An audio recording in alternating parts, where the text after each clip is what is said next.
नमस्कार, बहुत स्वागत है आप सभी का हमारे खास प्रोग्राम जनादेश में। आपके साथ मैं हूं संभव गुप्ता।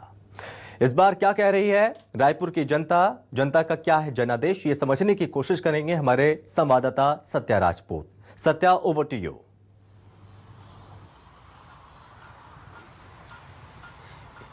इस वक्त राजधानी रायपुर के मरीन ड्राइव में मैं मौजूद हूं और यहां सीधा जनता से ही जानेंगे कि उनका आदेश क्या है, क्योंकि चुनावी बिसात बीत चुकी है। पहले चरण का जो है मतदान छत्तीसगढ़ में हो गया है, दूसरे चरण की तैयारी में जो है प्रत्याशी जुटे हुए और लोकतंत्र का बड़ा उत्सव है और अंतिम सत्ता जनता के पास है। उनको ही फैसला करना है कि सरकार किसकी है और उनके जो है मांग क्या है, तो वही बात करेंगे और समझेंगे क्या है आपकी मांग क्या है, किस आधार पर वोट करेंगे आप।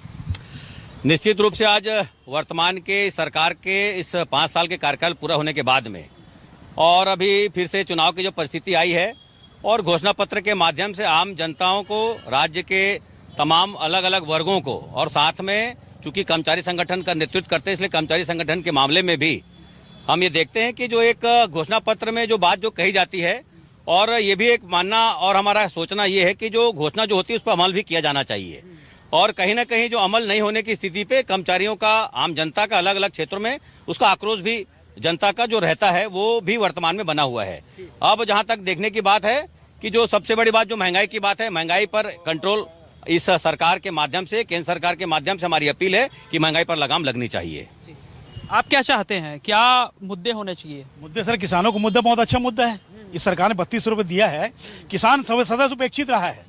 किसान जो है हमेशा लड़ता रहा है, लेकिन छत्तीसगढ़ की सरकार ने किसानों को बढ़ाने जो काम किया, बहुत अच्छा काम किया है। इससे व्यवसायिक क्षेत्र भी बढ़ा है।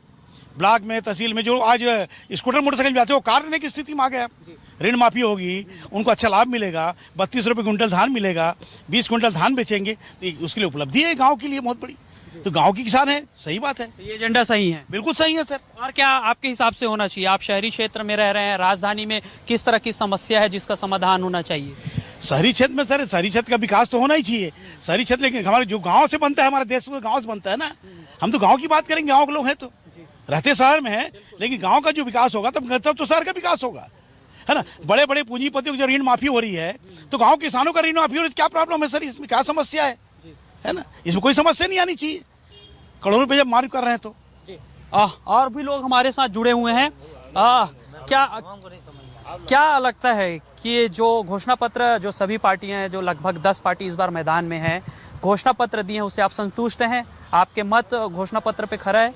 देखिए, मैं अनियमित कर्मचारी वर्ग से आता हूँ और पिछले सरकार ने, कांग्रेस सरकार ने प्रदेश के अनियमित कर्मचारियों को नियमित करने की बात की थी, लेकिन 5 सालों में उसने नियमित नहीं किया। लेकिन हमको बीजेपी से बहुत ज़्यादा उम्मीद था और हमने इस संदर्भ में जो सुझाव मांगा गया था, हमने सुझाव दिया था। लेकिन प्रदेश के जो लगभग 7 लाख से अधिक अनियमित कर्मचारी हैं, उसके संबंध में स्पष्ट उसने उल्लेख नहीं किया और एक प्रकार की कमेटी बनाने और कमेटी बनाने की बात की है, जिससे प्रदेश के जो अनियमित कर्मचारी है बहुत ज़्यादा उससे इत्तेफाक नहीं रखते हैं। हमने उनके जो नेता हैं उनसे भी हम बात किया था और कई छोटे छोटे जो राजनीतिक दल है वो घोषणा पत्र में रखे हैं। स्वाभाविक रूप से हमारी मतों का विभाजन होगा और सीधे तौर पर कांग्रेस को नुकसान होगा, क्योंकि लगभग हमारी वोट होती है 12 से 15% के आसपास होती है और पिछले सरकार ने 5 साल हमको घुमा दिया। तो हम आपके माध्यम से इन राजनीतिक संगठन के जो पदाधिकारी उनसे भी कहना चाहते हैं, ठीक है, किसान, आम जनता, ये तो स्वाभाविक रूप से कृषक प्रधान राज्य है तो उस किसानों के लिए करना जरूरी है, लेकिन जो प्रशासकीय लेवल पर जो अनियमित कर्मचारी है, मैं बताना चाहूँगा 4 लाख लगभग। आप नियमितीकरण की बात कर रहे हैं तो आपसे समझ ले, यहाँ पे जितने भी राष्ट्रीय पार्टी हैं उनके एजेंडा में तो कहीं दिख नहीं रहा है ये। बिल्कुल केवल आप पार्टी और कुछ छोटे पार्टी ने वो रखा है। और आप लोग का संख्या क्या है? आप लोग मतदाता कितने हो रहे हैं? क्योंकि आपको तो यहाँ टच भी नहीं किया गया है, तो क्या रहेगा आपका? भारतीय जनता पार्टी ने टच किया है लेकिन स्पष्ट नहीं किया है और हमने बात भी किया है, लेकिन क्या है, गोलमोल बात कर रही है। स्वाभाविक रूप से हमारी 7 लाख लगभग संख्या है। यदि अपन 10% डिप्रेशन निकालते हैं फिर भी 5 लाख होती है। 5 लाख में से 25 लाख वोटर होते हैं, यानी 2 करोड़ में अपन कैलकुलेट करें 12.5% हमारी वोट होती है। पिछले बार हमारी वोट की वजह से जो सरकार है, वर्तमान सरकार है, वो 68 सीट लेने में से सक्षम हुए थे। तो आपका एक तरफा वोट पड़ा था, वजह क्या थी? क्या वजह? हम 15 साल से सफर कर रहे थे। हमारे बीच में जो कर्मचारी है 5 साल, 10 साल, 15 साल, 20 साल, 25 साल, 30 साल से काम कर रहे हैं। आज साल भर 2 साल में रिटायर होने वाले हैं। तो एक अपेक्षाएं होती है सरकार से कि शासन प्रशासन से, यदि हम लंबे समय से कर रहे हैं तो स्वाभाविक रूप से सरकार हमारी बात को सुने। और ऐसी बात तो नहीं है, शासन प्रशासन में जो नियमित भर्ती हो रही है कुछ न कुछ, तो ये जो वर्षों से जो कर रहे हैं कर्मचारी, चाहे वो संविदा हो, दैनिक वेतनभोगी हो, आउटसोर्सिंग हो या ठेका हो या जॉब दर वाले, इस अंशकालीन, हम चाहते हैं कि जो इस वर्ग के कर्मचारी है उनको राहत दे और अन्य नया भर्ती न करके स्वाभाविक रूप से जो इतने साल से कर रहे हैं उनका मौलिक अधिकार होता है।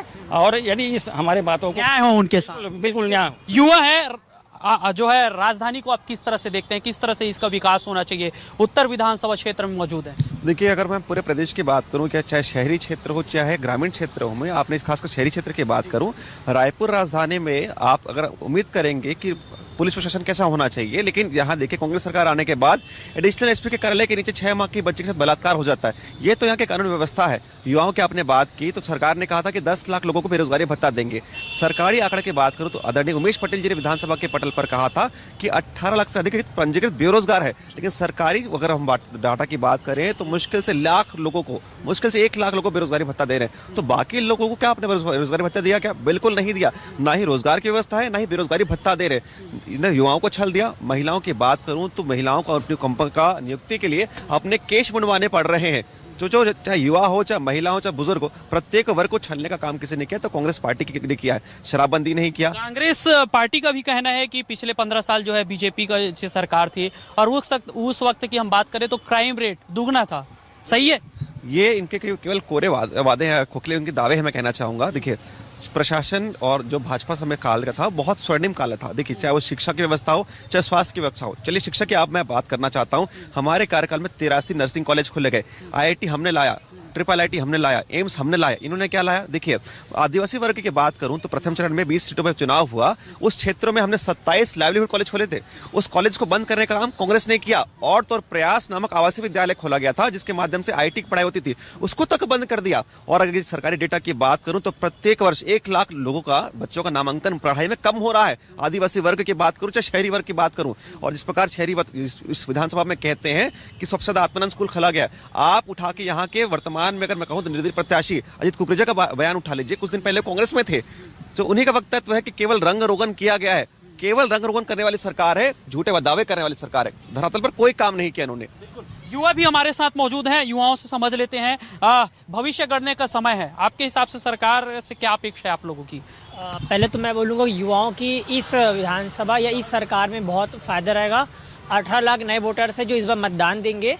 और मैं ये बोलना चाहूँगी कि मैं भाजपा का घोषणा पत्र देख के बहुत अच्छा लगा कि उन्होंने 3200 रुपये 3100 समर्थन मूल्य दिया।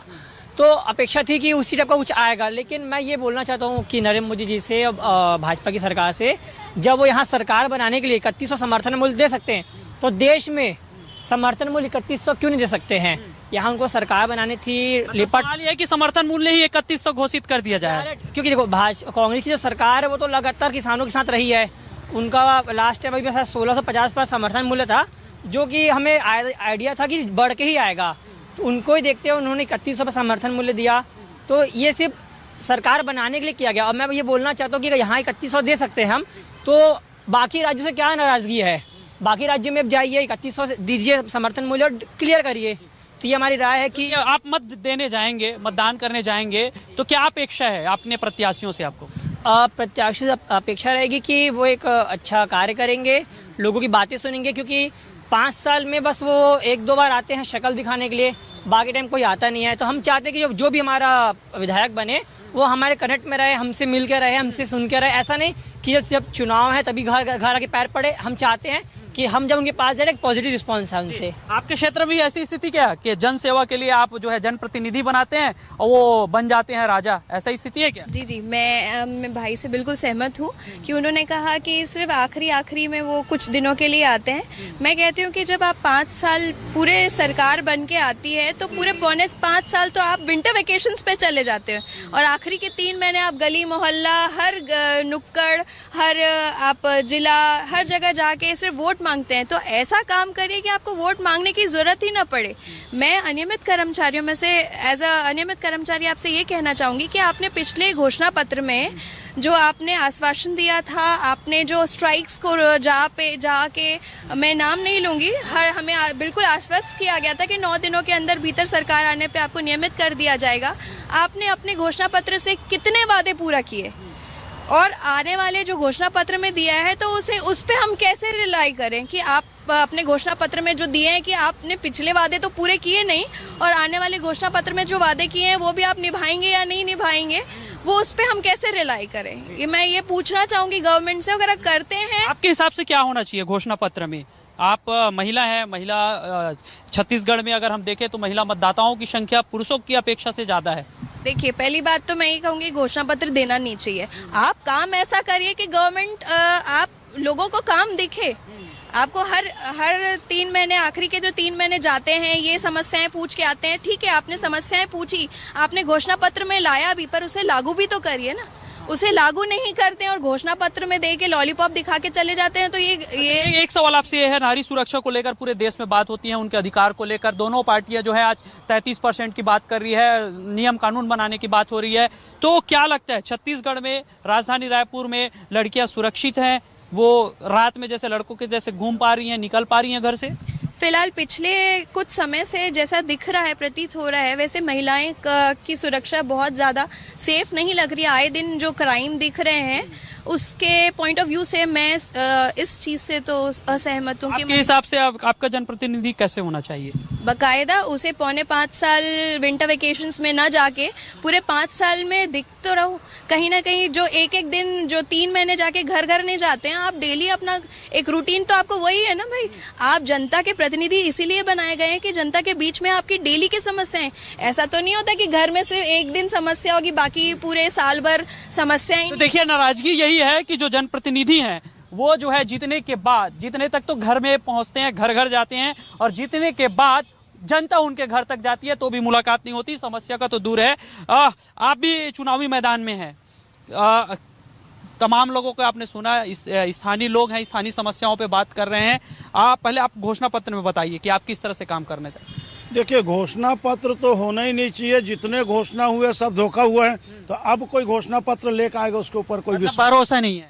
भरोसा बिल्कुल नहीं है घोषणा पे। देखिए, मेरा अनियमित कर्मचारी खड़ा है, बेचारे को भाजपा ने 18 तक के नहीं किया 15 साल में। कांग्रेस वाले TS सिंहदेव जी, आ जाओ, किसका मांग, सब जोड़ देते हैं। और साहब यदि 5 साल तक, अरे आप सुन लो भैया, आप अपनी बारे में बोल देना, नहीं हुआ। अब ये बताइए, भाजपा भी नहीं किया, कांग्रेस में नहीं किया, बोलने की बात है साहब। 15 साल उसका, 5 साल इसका, इन जवान बच्चों का 20 साल का जिंदगी बर्बाद हो गया। Who is responsible? आधा जीवन खत्म हो गया। अब आप बोलोगे फिर घोषणा पत्र में। अभी भाई साहब बोल रहे थे किसानों का, आपको बता दूं 2018 में भाजपा ने 2000 रुपये अतिरिक्त बोनस देने की बात की थी, उन्होंने नहीं दिया। कांग्रेस ने अपने घोषणा पत्र में शामिल किया, आज तक उन्होंने नहीं दिया। अब ये बताइए किसान विश्वास करेगा? हम तो बोल रहे हैं किसानों को पंजाब में जो मिल रहा है वो मिलना चाहिए। अनियमित कर्मचारी विश्वास करेंगे? बिल्कुल नहीं करेंगे। और ये जितने बच्चे बोल रहे हैं, इनके जीवन में कभी रायपुर में इतना गड्ढा नहीं रहा होगा जो आज है। गड्ढा क्यों है साहब? भगवान ने पानी दिया है, उसको नल जल योजना में बेच रहे हैं, पानी को भी बेच रहे हैं। तो आप ये बताइए कि इनका सरकार फिर बनेगा ना, ऑक्सीजन को भी कोरोना काल जैसे बेचेंगे। तो मैं जनता से सबसे अपील करूंगा, सावधान। 5 साल का पट्टा है, 5 साल का पट्टा है। जिस दिन 17 तारीख को आप EVM मशीन में बटन दबाएंगे, अपने आप को, अपने परिवार को, अपने बच्चे के बारे में सोच करके बटन दबाएंगे। बिल्कुल, जैसा कि इन्होंने कहा है, दक्षिण विधानसभा से प्रत्याशी भी हैं, आम आदमी पार्टी के प्रत्याशी हैं, और घोषणा पत्र की बात ये कर रहे हैं। दिल्ली और पंजाब में इनके घोषणा पत्र की जो चर्चाएं हैं वो सरेआम है। अब रही बात गारंटी की, तो गारंटी है घोषणा, गारंटी तो मोदी जी ने, गारंटी आप भी, गारंटी मोदी जी, वही नरेंद्र मोदी है जिसने अरविंद केजरीवाल को कहा था जो गारंटी दे रहा है, उनकी क्या गारंटी? आज नकल कर रहे हैं। गारंटी आप बोलता हूँ, आज मैं बोलता हूँ, इस छत्तीसगढ़ में इनका एक विधानसभा में भी इनकी जमानत जब्त होने से बच गई, तो उस दिन ये आ जाए सामने।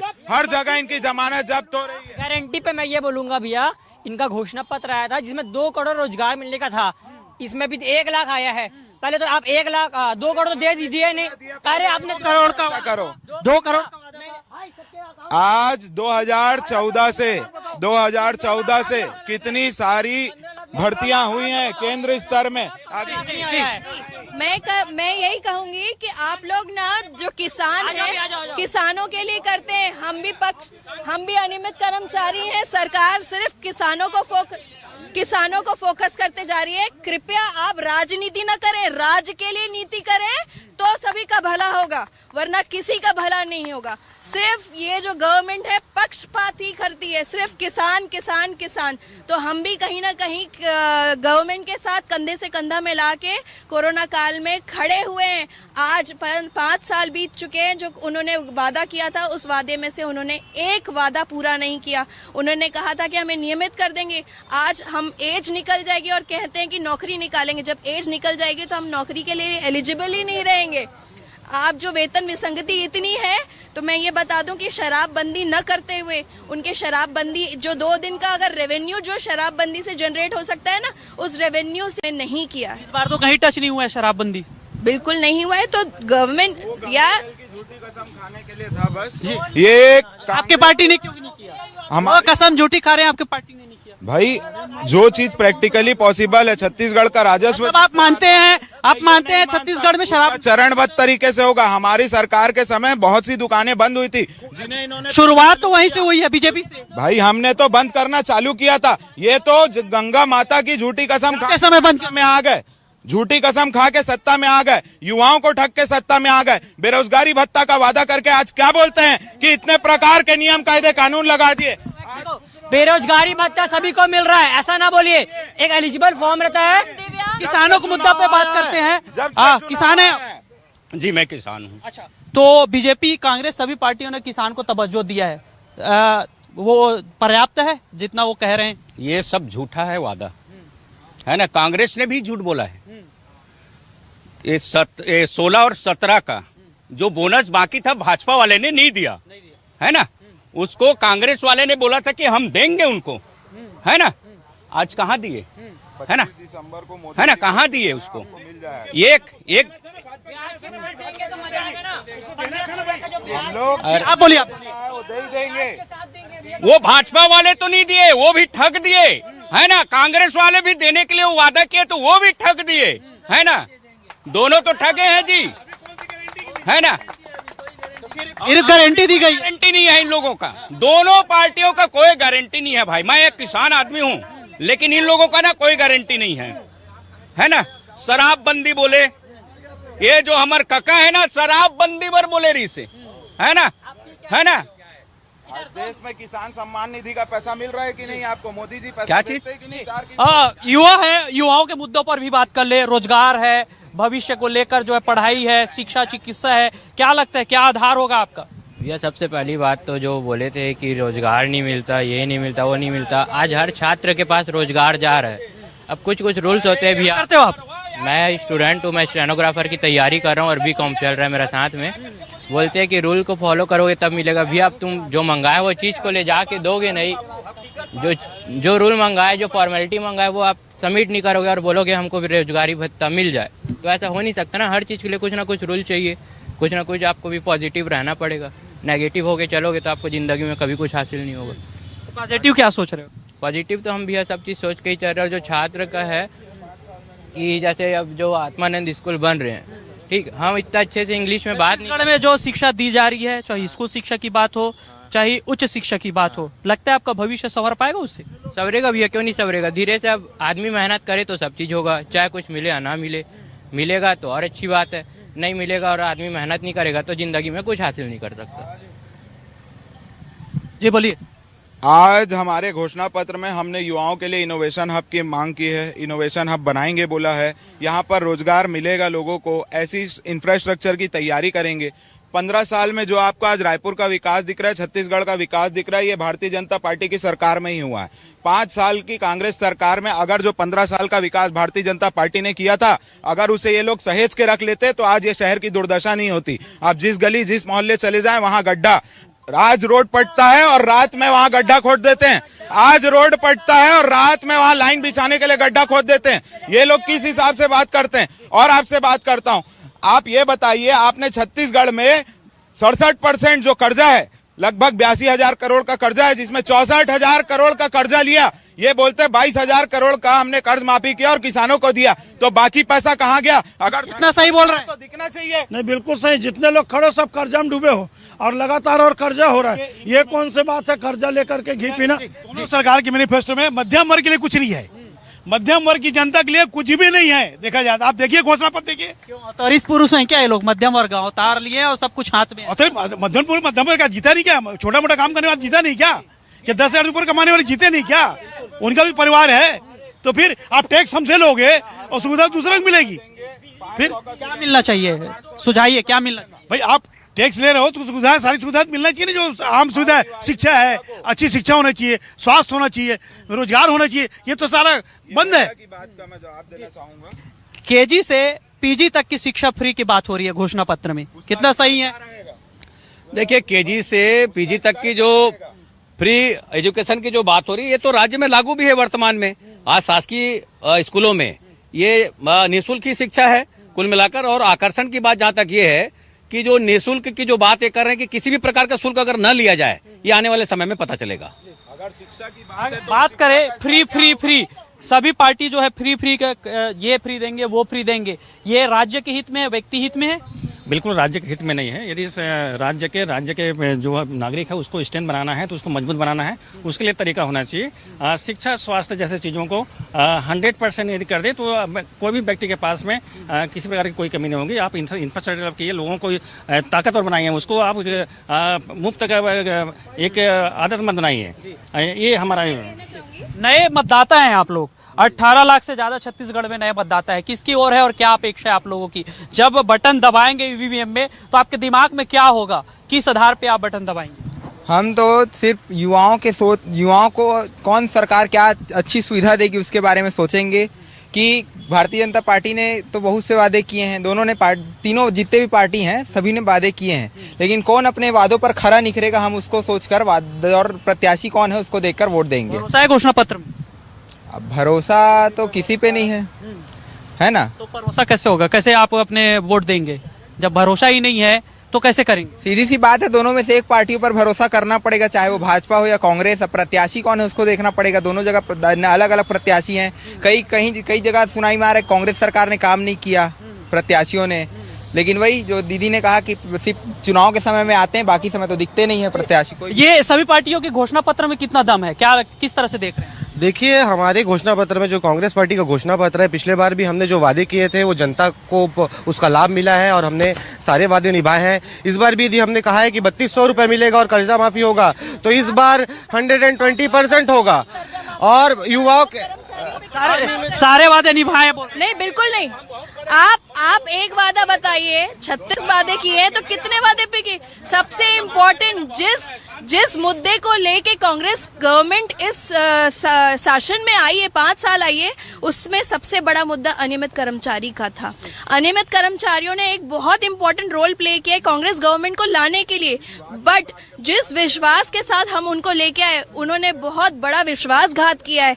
आज देखिए 5 साल बीत चुके हैं, उन्होंने इनमें से एक भी वादा पूरा नहीं किया है। आप जो इतनी देर से कह रहे हैं कि युवा भत्ता ये भत्ता वो भत्ता, गवर्नमेंट स्कूल पे स्कूल खोले जा रही है, शिक्षा पे शिक्षा दी जा रही है। जब आप पढ़ा लिखा के बड़ा कर रहे हो, नौकरी नहीं कर रहे हो और बेरोजगारी भत्ता दे रहे हो, तो कहीं से कोई लॉजिक नहीं है बेरोजगारी भत्ते को। आप पढ़ा लिखा के आप खुद कितना भरोसा है घोषणा पत्र में जो है? इस बार जो है सभी पार्टी के घोषणा पत्र हम देख रहे हैं, तो क्या लगता है घोषणा पत्र के आधार पर आप वोट दे सकते हैं? देखिए, बिल्कुल दे सकते हैं। घोषणा पत्र एक पार्टी का एक विजन दिखाता है कि ये पार्टी अगर आएगी तो 5 सालों में क्या करेगी। अगर आप कांग्रेस का घोषणा पत्र देखते हैं, बीजेपी का घोषणा पत्र देखते हैं, तो देखिए, चाहे हमारा परिवार हो, हमारी कंपनी हो या ये देश हो, वो देखिए हम लगातार लोगों के बीच में जा रहे हैं और जान रहे हैं कि जनता का आदेश क्या है। वो इस बार वोट देने जाएंगे तो उसका क्या आधार होगा। हम इन सभी मुद्दों को लेकर, पब्लिक से लेकर पार्टी के जो लोग मौजूद हैं उनसे हमने जाना है और समझा है कि इस बार किसकी सरकार बन रही है और उनका आधार क्या होगा।